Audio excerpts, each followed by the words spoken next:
सलाम पाकिस्तान 24 न्यूज़ के साथ मैं हूं मदीहा सलीम और मैं हूं अली आर। बुलेटिन का बाकायदा आगाज करेंगे और सबसे पहले आपको बताएं कि पीटीआई गैर मुल्की फंडिंग केस की समाअत हुई है। तहरीक इंसाफ ने इल्तवा करने की एक बार फिर से दरख्वास्त दे दी। इलेक्शन कमीशन ने इल्तवा की पीटीआई की इस्तदा मुस्तरद कर दी। चीफ इलेक्शन कमिश्नर ने रिमार्क्स दिए कि आप बार बार केस में इल्तवा मांगते हैं। 7 साल से ये केस ज़ेर समाअत है, इसीलिए इस दरख्वास्त को मुस्तरद किया गया है। पीटीआई गैर मुल्की फंडिंग केस की समाअत हुई। तहरीक इंसाफ ने इल्तवा करने की दरख्वास्त कर दी। इलेक्शन कमीशन ने इल्तवा की पीटीआई की इस्तदा मुस्तरद कर दी है और चीफ इलेक्शन कमिश्नर की जानिब से ये रिमार्क्स दिए गए हैं कि आप बार बार केस में इल्तवा मांगते हैं। 7 साल से ये केस ज़ेर समाअत है, जिसकी इल्तवा की इस्तदा मुस्तरद कर दी गई है।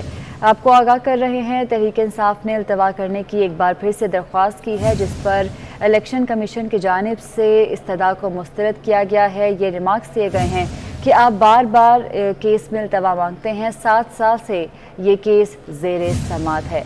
पीटीआई गैर मुल्की फंडिंग केस की समाअत हुई है और इलेक्शन कमीशन ने इल्तवा की पीटीआई की इस्तदा को मुस्तरद किया है। इलेक्शन कमिश्नर की जानिब से रिमार्क्स दिए गए हैं कि 7 साल से ये केस ज़ेर समाअत है, आप बार बार इस केस में इल्तवा मांगते हैं, ताहम इल्तवा की दरख्वास्त को मुस्तरद कर दिया गया है।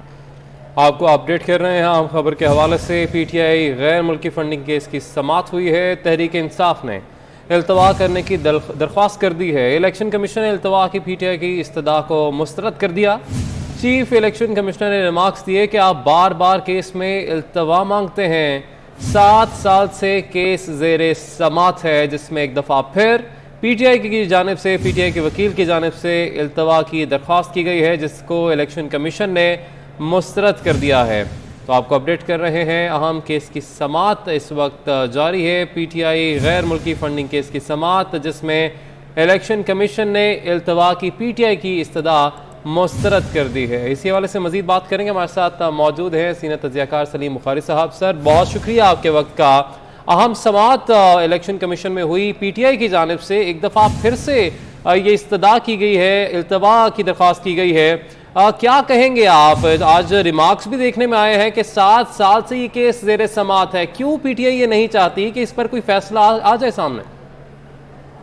जिस केस के फैसले के बारे में क्लैरिटी हो कि क्या फैसला होना है, उसके लिए फिर इसी तरह के इल्तवा मांगे जाते हैं। पिछले 6-7 साल से ये केस ये लटका हुआ है।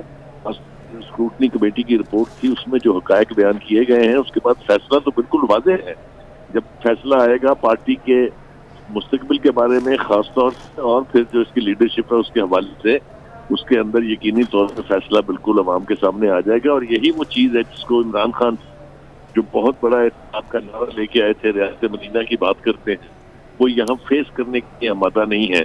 कुछ 70 दफा के करीब तो वो इल्तफा मांग चुके हैं इसके ऊपर और खुफिया रखने की इंतजा कर चुके हैं। मुझे तो समझ में नहीं आती है कि दूसरों का इंसाफ करने के इतने चीज के बुलंदो दावे करने वाला शख्स जो है, वो एक अदालत में अपने बारे पर, अपने जात पर लगने वाले इल्जामात और पार्टी का जो गैर मुल्की फंडिंग, जो और जहां जहां से वो फंडिंग आई है, आप नाम सुने मुल्कों के नाम को समझ आ जाती है। भारत से भी आई है, इजराइल से भी आई है, अमेरिका से भी आई है। और दूसरी बात यह है कि जो रवैया रहा है अदालत के अंदर प्रोसीडिंग के दौरान, वो अपनी चोरी तो बताने के लिए तैयार नहीं, दूसरों पर इल्जाम लगाने के लिए मुस्लिम लीग की भी करें, पीपल्स पार्टी की भी करें। कोई नहीं ये कहता कि दूसरी पार्टियों की आप ना करें, लेकिन ये जवाब थोड़ी है उनका कि इस वजह से आप उनकी भी ना करें। ठीक है सलीम बुखारी साहब, हमारे साथ ही रहेगा। मैं ज्वाइन कर चुके हैं साबिक सेक्रेटरी इलेक्शन कमीशन कुंवर दिलशाद साहब। सर, बहुत शुक्रिया आपके वक्त का। एक दफ़ा फिर से इस्तदा की गई है कि इल्तवा की दरख्वास्त पीटीआई की जानिब से देखने में आई है, जिस पर यकीनी तौर पर बरहमी भी का इजहार भी किया गया, मुस्तरद भी कर दिया गया। मगर 7 साल से ये केस ज़ेर समाअत है। क्या इलेक्शन कमीशन पाबंद नहीं होता कि किस केस का फैसला कितनी देर में उनको सुनाना है? असूली तौर पर सबसे बड़ी अहम बात यह है कि हुकूमती वकला जो हैं, जो यानी सफाई की जो वकला हैं, वो अपने केस को इल्तवा करते हुए 7 साल का ये अरसा गुजर चुका है। तो आज जो है इतने बड़े पाकिस्तान के साबिक अटॉर्नी जनरल अनवर मंसूर साहब तशरीफ लाए, इसका मतलब है कि हुकूमत इस केस में अपनी पसपाई इख्तियार कर रही है। ये जो मामला सामने आ गया है कि अब हुकूमत के पास, वकील सफाई के पास अपने को दलाइल देने के लिए कोई गुंजाइश नहीं रही। अब इलेक्शन कमीशन पाकिस्तान ने बड़ा मुश्किल फैसला किया, सही फैसला किया। उन्होंने 17 मार्च की डेट मुकर्रर कर दी और हुकूमती जो वकला हैं या सफाई के वकला हैं उनको मुस्तरद कर दिया। केस बहुत सीरियस है, बहुत संजीदा केस है। ये तहरीक अदम एतमाद से भी ज्यादा सीरियस केस है। तहरीक अदम एतमाद में अगर फैसला होता तो एक फर्द वाद की होगी ना, अगर फैसला उनके खिलाफ आता है तो कैबिनेट की तहलील होनी है ना, लेकिन यहाँ तो पूरी पार्टी की तहलील होने का खतरा है। इसका सबसे बड़ी अहम बात यह, अब इलेक्शन कमीशन पाकिस्तान जो है वो अपने एक आज़ादाना खुद मुख्ताराना अपनी हैसियत को बरकरार रखने के लिए उन्होंने एक बहुत बड़ा तारीखी फैसला देना पड़ेगा। और जब अगर ये साबित हो गया कि ये ममनुआ फंडिंग है तो फिर इलेक्शन कमीशन पाकिस्तान के पास सबसे बड़ा आसान तरीका है कि ममनुआ फंडिंग जब्त की जाएगी।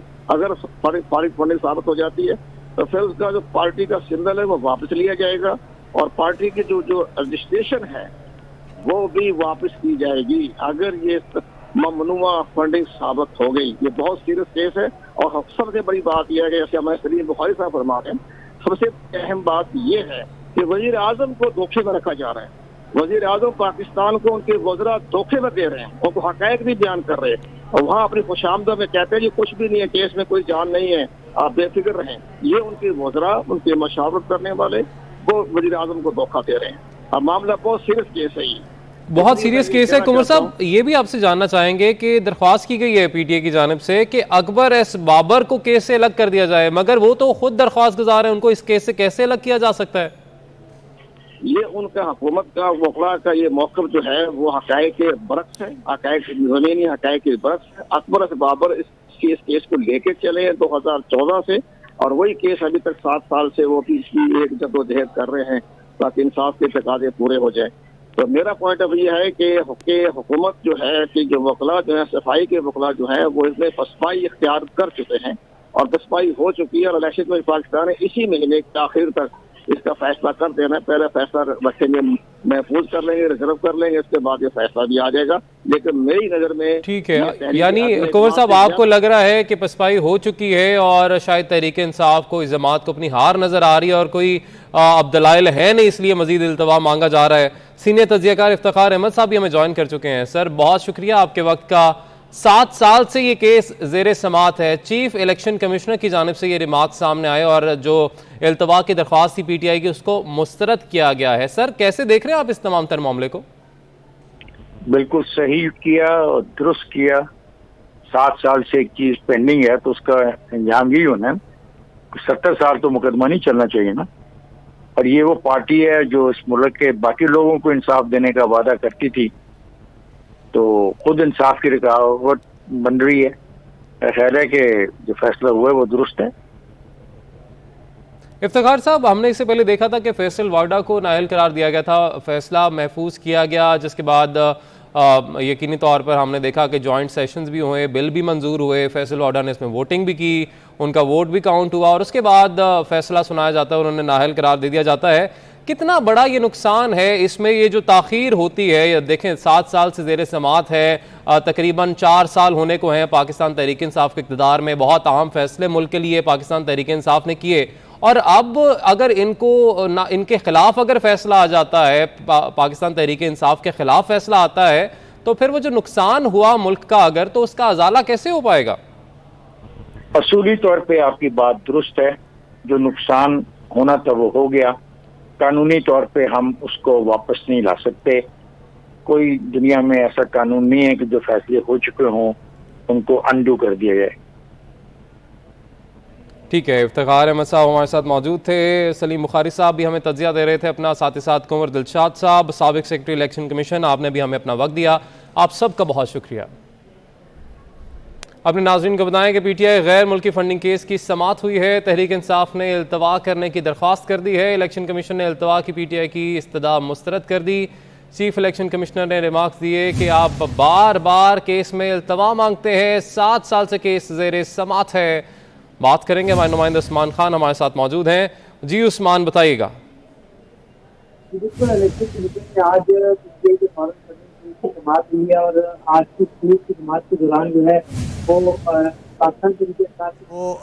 पाकिस्तान तहरीक इंसाफ की जानिब से जो कहा गया है कि जो अकबर एस बाबर है उनको इस केस से अलग किया जाए, जिस पर अकबर एस बाबर के वकील ने कहा है कि इस तरह की दरख्वास्तें पाकिस्तान तहरीक इंसाफ की जानिब से पहले भी कई बार आ चुकी है, जिन्हें अदालत ने मुस्तरद कर दिया है और पाकिस्तान तहरीक इंसाफ के वकील को जुर्माना किया जाए। जो इस केस के पटिशनर है अकबर एस बाबर के वकील ने अदालत से ये भी इस्तदा की है कि बार बार इस तरह की अगर दरख्वास्तें आती रही तो केस ताख़ीर का शिकार होगा और PTI को जुर्माना किया जाए ताकि वो दोबारा इस तरह की कोई दरख्वास्त ना दे सके। दूसरी जानिब आज के केस में एक बार फिर पाकिस्तान तहरीक इंसाफ ने इसको इल्तवा करने की दरख्वास्त की, जिस पर चीफ इलेक्शन कमिश्नर ने कहा कि गुज़श्ता 7 सालों से ये केस ज़ेर समात है, हमने इस केस को जल्द अज जल्द ख़त्म करना है ताकि हम आगे भी बढ़ सके। आज के इजलास के दौरान पाकिस्तान तहरीक इंसाफ के जो वकला हैं वो पेश ना हो सके। मुआविन वकील जब पेश हुआ तो उन्होंने कहा कि जो वकील है वो कराची से इस्लामाबाद पहुंच चुके हैं, मगर उनकी तबीयत नासाज है और उनको शदीद बुखार है, जिसके बायस वो आज के इस केस में पेश ना हो सके। पाकिस्तान तहरीक इंसाफ ने यह भी कहा कि हमने अपनी स्क्रूटनी कमेटी की जो रिपोर्ट है उस पर अपना जवाब जमा करवा दिया, लिहाजा हमें कुछ वक्त दिया जाए। जिसके बाद चीफ इलेक्शन कमिश्नर ने केस पर दलाइल जारी रखते हुए जो अकबर एस बाबर के वकील थे उन्होंने दलाइल मुकम्मल किए, जिसके बाद चीफ इलेक्शन कमिश्नर ने इस केस को जुमेरात को दोपहर 1:30 बजे तक मुलतवी कर दिया है। जी, जुमेरात को दोपहर 1:30 बजे तक मुलतवी कर दिया गया है। हमारे नुमाइंदे उस्मान खान हमें अपडेट कर रहे थे। उस्मान, बहुत शुक्रिया आपका। अपने नाज़रीन को बताते चलें कि दरख्वास्त गुजार अकबर एस बाबर का कहना है कि गैर मुल्की फंडिंग केस की समात से वो मुतमईन है। इमरान खान ने भारतीयों से फंडिंग क्यों वसूल की, आप सबूत नहीं ला सके कि मैं किसी के अहमा पर सब कर रहा हूँ। PTI फॉरेन फंडिंग केस के दरख्वास्त गुजार अकबर एस बाबर का कहना है कि गैर मुल्की फंडिंग केस की समात से मुतमिन है। इमरान खान ने भारतीयों से फंडिंग क्यों वसूल की, आप ये सबूत नहीं ला सके कि मैं किसी के इमा पर सब कर रहा हूँ। अब गैर मुल्की फंडिंग केस के फैसले का वक्त आ गया है। इलेक्शन कमीशन ने समात की अगली तारीख 17 मार्च रखी है। कौम अब मजीद इंतशार बर्दाश्त नहीं कर सकती। हुकूमत मुल्क को इंतशारी कैफियत में ले गई है। हुकूमत वो काम करने जा रही है जिससे खतरात जन्म लेंगे। कौमी सलामती के लिए खतरा भी हो सकता है।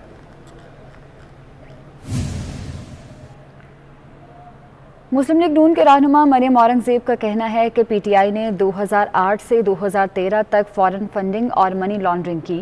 PTI वाले दूसरों से हिसाब मांगते हैं, अपना हिसाब देने को तैयार नहीं।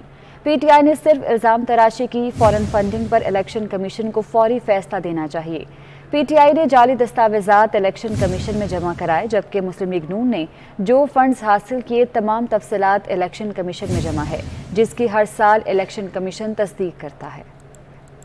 फंडिंग, फॉरेन फंडिंग और सोर्सेज से फंडिंग ली है जो उन्होंने इलेक्शन कमीशन में डिक्लेयर नहीं की, और इस मद में अभी तक 75 हेयरिंग्स हो चुकी हैं।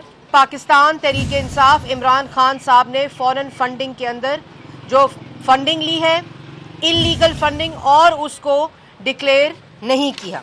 दूसरों से मांगो 40 साल का हिसाब और अपना 2008 से लेकर 2013 का अमालनामा इलेक्शन कमीशन और स्टेट बैंक के मुताबिक ये कहता है कि पाकिस्तान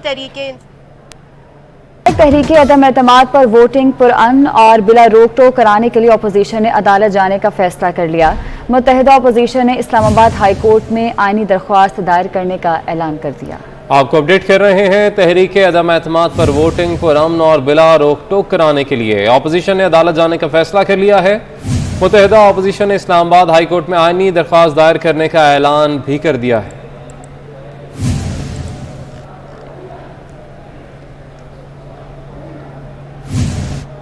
पीपल्स पार्टी ने अपने अरकान कौमी असम्बली को हुकूमत के खिलाफ तहरीक अदम एतमाद के वक्त ऐवान में हाजिरी यकीनी बनाने की हिदायत कर दी है।